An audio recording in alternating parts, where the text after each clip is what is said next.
نشكرهم على المقطوعة الجميلة دي. Thank you for all the participants that are helping us enjoy this beautiful service. نشكر كل المنظمين والمشاركين في الخدمة النهاردة، خدمة ممتعة ومميزة جدا. Before we start the sermon, let's pray. نصلي قبل بداية الأسبوع. Father in heaven, thank you so much for this beautiful Sabbath that we have. أبونا السماوي القدوس، نشكرك لأجل يوم السبت الجميل اللي احنا بنقضيه. Thank you that we can be here together to learn more about you and become more like you. نشكرك إن احنا موجودين النهاردة مع بعض عشان نعرف أكتر عنك. Help us learn, Lord, how to trust you more every day. علمنا يا رب إزاي نضع ثقتنا فيك أكتر كل يوم. And to show that we trust you through our lives. وإزاي نظهر لك إيماننا بيك ده في خلال حياتنا. In your name I pray, amen. نصلي كل هذا في اسمك. There was once a group of scientists searching for a new species of flowers. كان في مرة مجموعة من العلماء بيحاولوا يدوروا على نوع فصيلة جديدة من الأزهار. They were in the Alps. كانوا الأزهار دي موجودة في جبال الألب. Looking around with their binoculars, they were trying to find some plants somewhere. كانوا قاعدين بيحاولوا يستكشفوا بالمنظار التلسكوب عشان يدوروا على الأزهار ديت. Finally, between two cliffs, they found a small yellow flower. وأخيرا ما بين تلتين صغيرين قدروا يلاقوا زهرة صغيرة لونها أصفر. But it was difficult to get and extremely dangerous. بس كان عشان يوصلوا لها صعب جدا وكان تبقى رحلة خطيرة. So they looked around and they saw a young boy standing by. بصوا حواليهم لقوا في ولد صغير واقف. They called him and asked him, "Would you be willing to be lowered by a rope?" راحوا له وسالوه هل توافق ان احنا نقدر ننزلك من مكان لمكان تحت باستخدام حبل؟ And collect the flower for us. We'll pay you well. عشان تجيب لنا الزهره ديت وهندفع لك فلوس كويسه قوي. So going to the edge, the boy looked down and thought. الولد راح كده على حافه الجبل وبص وابتدى يفكر. Wait a minute, he said. I'll be back. فقال لهم استنوني بس دقيقه واحده وهرجع لكم تاني. Sometime later, he comes back followed by a gray-haired man. وبعد شويه رجع ومعاه شخص كبير شعره لونه رمادي. Now the boy said, "I'll do it as long as he holds the rope." وقال لهم ماشي انا موافق على اللي انتوا عايزينه بس على شرط ان الراجل دوت هو اللي يمسك لي الحبل. Why would he ask an old man to hold the rope? يعني تفتكروا ايه السبب اللي ممكن يخليه يطلب ان راجل عجوز كبير هو اللي يمسك له الحبل؟ Well, this old man is the young boy's father. لان الراجل دوت هو ابو الطفل. All the difference was in who held the rope. الفرق كله بالنسبه للولد دوت هو مين اللي ماسك الحبل. The fact that he went down proved that he trusted his father. يعني بنشوف اللي حدث في الاخر لما رضي انه ينزل بالحبل دي اثبات قوي على مدى ثقته في ابوه. So today I want us to look together to two men in the Bible. فبعد القصه ديت عايز ابص معاكم على شخصيتين في الكتاب المقدس. And we're going to look at their choices because their choices reveal that they trusted God. وهنشوف اختياراتهم في بعض المواقف لان الاختيارات ديت هي اللي بتبين مدى ثقتهم في الله. These men were both anointed by the same prophet. الشخصين دول الاثنين ممسوحين من نفس النبي. Both became kings of the same nation. وكلهم الاثنين اصبحوا ملوك لنفس الامه. They both started out trusting God. الاثنين بداوا حياتهم بثقتهم في الله. But had very different endings of their lives. لكن الاثنين دول نهايتهم انتهت نهايه مختلفه تماما عن بعض. Can you guess who they were? حد يقدر يخمن مين هما؟ Saul and David, yes. شاول وداود. So we'll look at their lives and see the different choices they made and how that tells us if they trusted God. هنتأمل شوية في حياتهم ونشوف الاختيارات المختلفة اللي عملوها ونشوف الاختيارات دي قد ايه بتعبر عن مدى ثقتهم في الله. Let me illustrate the first point with a short story. وهبتدي النقطة الأولى بقصة صغيرة. When I was 7 years old, لما كان عندي 7 سنين my family went to the U.S. so my mom could do some legal papers. عائلتي كلها سافرت راحت امريكا عشان ماما كانت محتاجه تخلص شويه ورق قانون. Now at that time we were serving in Kyrgyzstan, very far away. احنا في الوقت دوت كنا بنخدم في كيرغستان ودي كانت مكان بعيد خالص عن امريكا. This process was supposed to take 3 to 6 months. No. الموضوع ده كان المفروض بالكتير قوي ياخد له من 3 ل 6 شهور. So we wouldn't be away from our father that was still working there for too long. فيعني ما كناش عايزين نبعد فتره طويله عن بابانا اللي كان بيخدم هناك. So we were there and we waited and we waited and we waited. فلما رحنا امريكا فضلنا قاعدين واستنينا فتره طويله. But sadly we had to wait a lot more than 6 months. لكن للاسف اضطرينا ننتظر اكتر من 6 شهور. We spent 15 months in the US. فضلنا هناك 15 شهر، سنه و3 شهور. Praying and waiting and trusting. بنصلي ومنتظرين وعندنا ثقه في الله. Especially for us kids because we didn't understand exactly what was going on. خصوصا لما احنا ساعتها كنا اطفال ومش فاهمين قوي ايه اللي بيحصل. So these two people that we're going to look today, did they wait for God? هنشوف دلوقتي الشخصيتين اللي احنا هنتكلم عنهم، هل هم انتظروا الرب؟ Let's look at Saul first. تعالوا نبص الاول لشاول. The Philistines were camped against Israel. الفلسطينيين كانوا معسكرين او عاملين حصار على شعب اسرائيل. A lot of Philistines. كانوا جنود فلسطينيين عددهم كبير جدا. Thousands of them. الافات. And the people were terrified. والامه الاسرائيليه كانت مرعوبه منهم. So Saul had to do something. فشاول كان لازم يتصرف. But first he needed the blessing from God. لكنه في بدايه قبل اي شيء كان محتاج مباركه الرب. Samuel was to offer a sacrifice before they went to war. طلب من صموئيل النبي انه يقدم ذبيحه لله قبل ما يذهبوا للحرب. So I want to invite you to turn to 1 Samuel 13:18. 1 Samuel. هندعوكم ان احنا نقرا من صموئيل الاول 13 verse 8. الاصحاح 13 والعدد من اول العدد 8.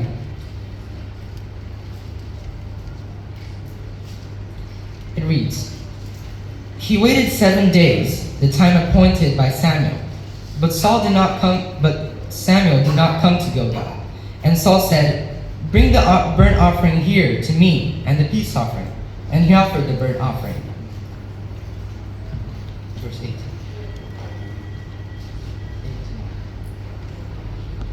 بنقرا في صموئيل الاول 13 العدد من 8 و 9. فمكث الكلام على شاول، فمكث 7 ايام حسب ميعاد صموئيل، ولم ياتي صموئيل الى الجلجال والشعب تفرق عنه. فقال شاول قدموا الي المحرقه وذبائح السلامه فاصعد المحرقه. Verse 10. As soon as he had finished offering the burnt offering, behold, Samuel came, and Saul went out to him and greeted him. وفي عدد 10 وكان لما انتهى من إصعاد المحرقة إذا صموئيل مقبل فخرج شاول للقائه ليباركه. In this desperate situation, Saul forgot to wait for God. الوضع كان ميؤوس منه وشاول ما انتظرش ده. And there was consequences for that. والموضوع ده كان ليه تبعيات مش كويسة. Verse 14 says, But now your kingdom shall not continue. The Lord has sought out a man after his own heart. And the Lord commanded him to be prince over his people, because you have not kept what the Lord commanded you. عدد 14 بيورينا تبعيات الموقف. واما الان الكلام ده من صموئيل لشاول، واما الان في مملكتك لا تقوم، قد انتخب الرب لنفسه رجلا حسب قلبه، وامره الرب ان يترأس على شعبه، لانك لم تحفظ ما امرك به الرب. So Saul didn't wait, but did David wait? فبنشوف القصه ديت ان شاول ما انتظرش، لكن يا ترى هل داود هينتظر؟ Yeah, he did. ده فعلا اللي حصل، داود انتظر. We think he was anointed to become king when he was 15 or 17. احنا بنحاول نحسب امتى داود اتمسح ان يكون ملك، فتقريبا كان عنده 15 ل 18 سنه. But did you know he only became king when he was 30 years old? لكن انتوا عارفين ان هو ما بقاش ملك لحد ما بقى عنده 30 سنه. That's at least 13 years of waiting. ده على الاقل مده انتظار بلغت 13 سنه. Plus you're being persecuted by the king. ده غير ان هو كمان كان مضطهد من الملك.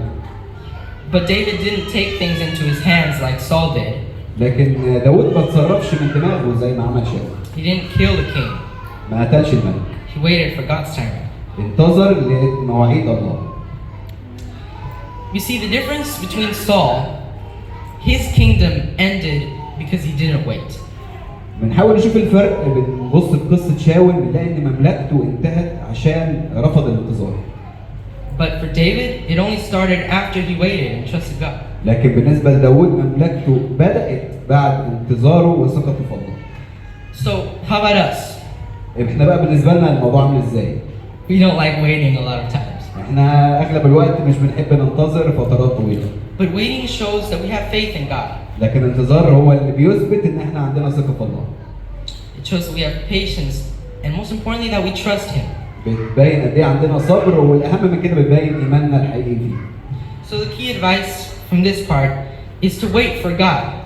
نصيحتي ليكم من المقطع دوت إن احنا ننتظر To الرب. be patient and wait for His timing. نكون صبورين وننتظر مواعيده. Okay, I want to illustrate the second point with a short story. اللي هنخش للنقطة الثانية وبرضه أحب أبتديها بقصة صغيرة. Not really a story, but how I bought my phone. هي قصة عن أنا إزاي اشتريت التليفون الموبايل بتاعي. There was some things I had to do before I could actually get my hands on something like this. يعني في شوية تفاصيل حصلت قبل ما أقدر يعني أجيب. First of all, of course, I had to get permission from my parents. أولاً لازم آخد إذن بابا وماما. But then I had to choose which one of all the available options. وبعد كده الموضوع الثاني كان إن أنا قدامي اختيارات كتير جدا أختار منها. So I asked. فابتديت أسأل. I asked my mom and my dad, and I also asked my brother. سألت بابا وماما وأخويا. He's like the tech genius in my family. هو يعني الخبير التكنولوجي اللي في العيلة. And he recommended something, my parents agreed, so I went for that. I trusted what they recommended. هو رشح لي تليفون معين وبابا وماما وافقوا عليه، فخلاص انا وثقت فيهم واخترته. This is a small thing, but it applies for big issues as well. رغم ان دي قصه صغيره في موضوع بسيط، لكن نفس الكلام ده بينطبق على المواضيع الكبيره. Especially when you're a king and you face big issues, who do you consult?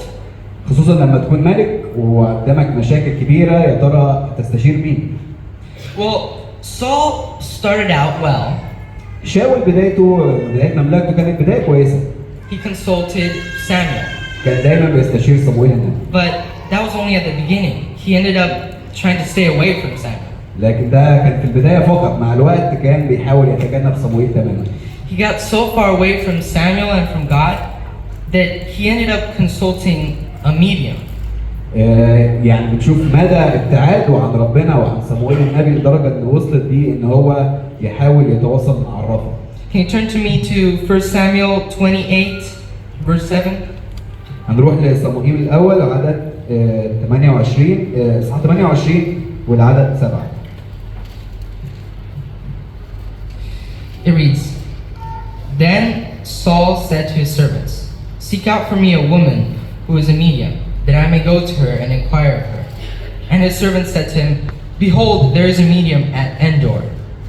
في عدد 7 بيقول: فقال شاول لعبيده: فتشوا لي على امرأة صاحبة جان فأذهب إليها وأسألها. فقال له عبيده: هوذا امرأة صاحبة جان موجودة في عين دور. What a bad choice. يعني اختيار من شاول سيء جدا. What kind of advice do you expect from a medium? ايه الاستشارة او النصيحة اللي انت متوقع تاخدها من امرأة صاحبة جان من عرافة؟ But David, he had a habit of consulting God. لكن على عكس داوود كان عنده عادة دايما ان هو يستشير الرب. When you read the story, you find time after time that it says David inquired of the Lord. لما تقرا في حياة داوود دايما تلاقي الموقف الثاني ان ديفيد كان دايما بيسأل الرب. One of those times is in 2 Samuel 2:1. واحدة من المواقف ديت في سفر صموئيل الثاني الاصحاح 2 عدد 1. It says, After this, David inquired of the Lord, Shall I go up into any of the cities of Judah? And the Lord said to him, Go up. So David said, To which one shall I go up? And he said, To Hebron. وكان بعد ذلك أن داوود سأل الرب قائلا: أصعد إلى إحدى مدائن يهوذا؟ فقال له الرب: اصعد. فقال داوود: إلى أين أصعد؟ فقال: إلى حبرون. Do you remember when this was? حد عارف القصة دي حصلت امتى؟ This was right after Saul had died. ده القصة دي حصلت بعد ما كان داود كان شاول لسه ميت. Which means David could finally become king. ده معناه ان اخيرا داود اصبح ملك. But even in this, he asked God. لكن حتى بعد ما اصبح ملك لازال يسأل الرب. So, how about us? How do we consult God? بالنسبة لنا احنا بقى بنستشير الرب ازاي؟ You know, in David's time, they had the priests. في وقت داود كان عندهم كهنة اللاويين. They wore a very nice robe with an ephod on it. كانوا بيلبسوا ملابس مميزة جدا. And the priests had two objects. One was called the Urim and the other one the Thummim. والكاهن كان بيمسك حاجتين مميزين في ايديه الاثنين. And they would ask God a question, and God would point out one of those two. One was yes, and one was no. ولما كانوا بيسالوا الرب كان الرب بيعرفهم من خلال الحاجتين اللي الكاهن ماسكهم الرب هيختار ان يعطيهم انهي اختيار. So I guess it's not that easy to find a yes or no answer to our questions nowadays.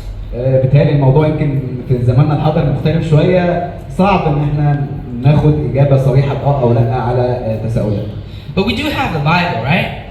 لكن احنا عندنا الكتاب المقدس مش كده؟ And we have a lot more stories than David had. وعندنا قصص اكتر بكتير من اللي كانت عند داود في زمنه.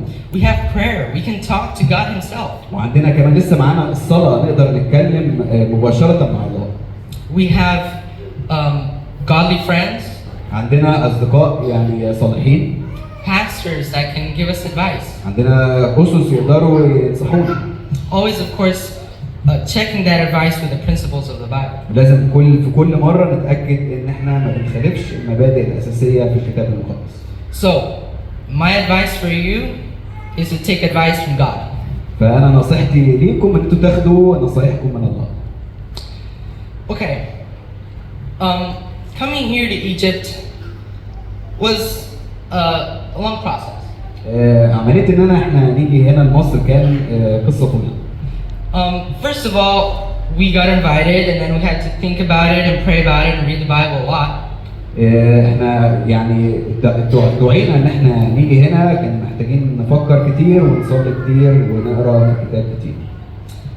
And we felt that God wanted us to come here. واحنا في الاخر شعرنا ان احنا فعلا ربنا دعينا ان احنا نيجي البلد دي. After that, though, what was left? We trusted God that Him telling us to come here, that was the best for us. احنا كنا واثقين انه طالما الرب هو اللي ارشدنا ان احنا نيجي هنا يبقى ده هو افضل شيء لينا. But at the end of the day, like for all of us, it comes down to obedience. فالموضوع بالنسبه لنا في الاخر بيتلخص في انه احنا الطاعه لله. Trusting God comes down to obedience. ثقتنا في الله دايما بتترجم لطاعه. But Saul disobeyed God many times. لكن بنشوف في قصه شاول ازاي شاول عصى الله في مواقف عديده. One example of that is in 1 Samuel 15:20. بنشوف مثال على دوت في سفر صموئيل الاول الاصحاح 15 والعدد 20. God had ordered Saul to go and destroy the Amalekites. كان الرب قال لشاول انه يروح ويدمر عماليق. This was a command from God that Saul had to follow as king. ده كان امر من الرب انه كان لازم شاول يطيعه كملك اسرائيل. So he goes knowing that God is with him. فهو عارف المعركه ديت وعارف ان ربنا معاه. But he doesn't obey. لكن في الاخر برضه ما قطعش الله. Let's read 1 Samuel 15 verse 20. نقرا في صموئيل الاول 15-20. It says, and Saul said to Samuel, I have obeyed the voice of the Lord. I have gone on the mission which the Lord sent me.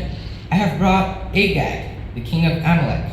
فقال شاول لصموئيل إني قد سمعت لصوت الرب وذهبت في الطريق التي أرسلني فيها الرب وأتيت بأجاج ملك عماليق وحرمت مع عماليق. And I have devoted the Amalekites to destruction. But the people took the spoil, the sheep, and the oxen, the best of the things devoted to destruction, to sacrifice to the Lord your God in Gilgal. فأخذ الشعب من الغنيمة غنما وبقرا أوائل الحرام لأجل الذبح للرب إلهك في الجلجال. There was a consequence for this partial obedience from Saul. كان في نتائج مش كويسة لأن طاعة شاول للرب ما كانتش طاعة كاملة. He trusted himself to rule the kingdom, and now the kingdom was taken away from him. كان يعني الله واثق فيه إن هو يدير المملكة، لكن في النهاية المملكة دي اتسحبت منه. Verse 22. العدد 22. And Samuel said, "Has the Lord as great delight in burnt offerings and sacrifices as in obeying the voice of the Lord? Behold, to obey is better than sacrifice, and to listen than the fat of rams." فقال صموئيل: هل مسرة الرب بالمحرقات والذبائح كما باستماع صوت الرب؟ هوذا الاستماع أفضل من الذبيحة، والإصغاء أفضل من شحم الكباش. At the end of verse 23 it says, "Because you have rejected the word of the Lord, he has rejected you from being king." وفي نهاية عدد 23 بيتقال لشاول: لأنك رفضت كلام الرب رفضك من الملك. David, on the other hand, was a more obedient king, wouldn't you agree? على الصعيد الآخر بنشوف داوود كان طاعته أحسن بكتير من طاعة شاول، متفقين على ده؟ One example of his complete trusting obedience is in 1 Chronicles 14. واحدة من أمثلة طاعته الكاملة لله موجودة في أخبار الأول. 1 Chronicles 14:13 to 17. أخبار الأيام الأول 14-13. And the Philistines yet again made a raid in the valley. And when David again inquired of the Lord, God said to him, "You shall not go up after them. Go around and come against them opposite the balsam trees. And when you hear the sound of the marching on the tops of the balsam trees, then go out to battle. For God has gone out before you to strike down the army of the Philistines." And David did as God commanded him. And they struck down the Philistine army from Gibeon to Gezer. ثم عاد الفلسطينيون أيضا وانتشروا في الوادي، فسأل أيضا داود من الله، فقال له الله: لا تصعد وراءهم، تحول عنهم وهلم عليهم مقابل أشجار البكا، وعندما تسمع صوت خطوات في رؤوس الأشجار البكا فأخرج حينئذ للحرب، لأن الله يخرج أمامك لضرب محلة الفلسطينيين. ففعل داود كما أمره الله وضربوا محلة الفلسطينيين من جبعون إلى جازر. And it says that the fame of David went out into all lands, and the Lord brought fear of him upon all the nations. وبعد كده على طول بيقول لنا الكتاب: وخرج اسم داود إلى جميع الأراضي، وجعل الرب هيبته على جميع الأمم. This obedience took trust in God, not in his own techniques. ده كله بسبب ثقته في الله، مش ثقته في حكمته وأساليبه الشخصية. So when it comes to us, how do we obey? فطيب بالنسبة لنا احنا ازاي احنا كمان نقدر نطيع الله؟ partial obedience? هل نطيعه طاعة جزئية؟ Or do we make sure that God is the one telling us to do something and then we do it? ولا ان احنا دايما لازم نلتزم بان الله لما يقول لنا نعمل حاجة لازم نعملها؟ Not looking at the circumstances but trusting that God knows best. ما نثقش في الحاجات اللي بتحصل حوالينا، احنا لازم واثقين ان الله يعني معرفته اعظم بكتير. The advice here is to trust God. نصيحتي هنا ان احنا دايما نثق في الله. And like Nike says it, just do it. وزي ما بتقول شركة نايك: قوم وافعل. So, in summary, باختصار ملخص، trusting God can be seen in three main things. نقدر نشوف الثقة في الله من خلال 3 أشياء. Waiting for God takes trust. انتظار الرب معناه ان احنا بنثق فيه. Consulting Him for advice. استشارته ان هو اللي ينصحنا. And lastly, obeying Him. واخر نقطة ان احنا نطيع النصيحة. No matter what. مهما كانت العواقب والظروف. Who of you wants to trust God with these 3 things? مين فينا النهارده عايز يطيع الله من خلال ال3 أشياء دول؟ Praise God. This week, let's try and let's do our best with God's help to trust Him and show it with our choices. بدعوكم الاسبوع دوت ان احنا نضع ثقتنا في الله ونطيعه وفي مواعيده ونطيعه طاعة. Amen.